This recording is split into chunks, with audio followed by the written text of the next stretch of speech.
মাননীয় স্বরাষ্ট্রমন্ত্রীর প্রত্যক্ষ নির্দেশনায় সুন্দরবন অঞ্চলের সক্রিয় সকল বনদস্যু বাহিনী নির্মূলের লক্ষ্যে বাংলাদেশ কোস্টগার্ডের নেতৃত্বে operation restore piece in Sundarban এবং অপারেশন ম্যানগ্রোভ শিল্ড নামে দুটি বিশেষ অভিযান পরিচালিত হচ্ছে। এই অভিযানের ধারাবাহিক সফলতা হিসেবে পঞ্চমবারের মতো অপারেশন ম্যানগ্রোভ শিল্ডের আওতায় অভিযান পরিচালনা করে কুখ্যাত ডাকাত করিম শরীফ বাহিনীর ৩ জন সক্রিয় সদস্যকে অস্ত্র ও গোলাবারুদ সহ আটক করা হয়।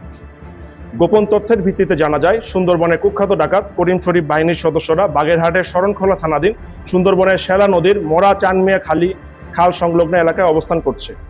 প্রাপ্ত তথ্যের ভিত্তিতে গত ১৩ মে ২০২৬ বুধবার বিকাল ৫টা থেকে ২ দিন ব্যাপী কোস্টগার্ড বেস মংলা এবং স্টেশন কোকিলমণি কর্তৃক উক্ত এলাকায় বিশেষ অভিযান পরিচালনা করা হয়। অভিযান চলাকালীন কোস্টগার্ডের উপস্থিতি টের পেয়ে উক্ত ডাকাত দল গুলিবর্ষণ শুরু করে। আত্মরক্ষার্থে কোস্টগার্ডও পাল্টা গুলিবর্ষণ শুরু করে।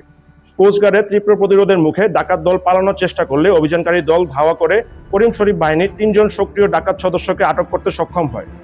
এ সময় আটককৃতদের কাছ থেকে ৩টি একনলা বন্দুক, একটি দেশীয় পিস্তল, ৪৯ রাউন্ড তাজা কার্তুজ, ১৮৭ রাউন্ড এয়ারগান গোলা, ২টি ওয়াকিটকি ও 4টি ওয়াকিটকি চার্জার উদ্ধার করা হয়।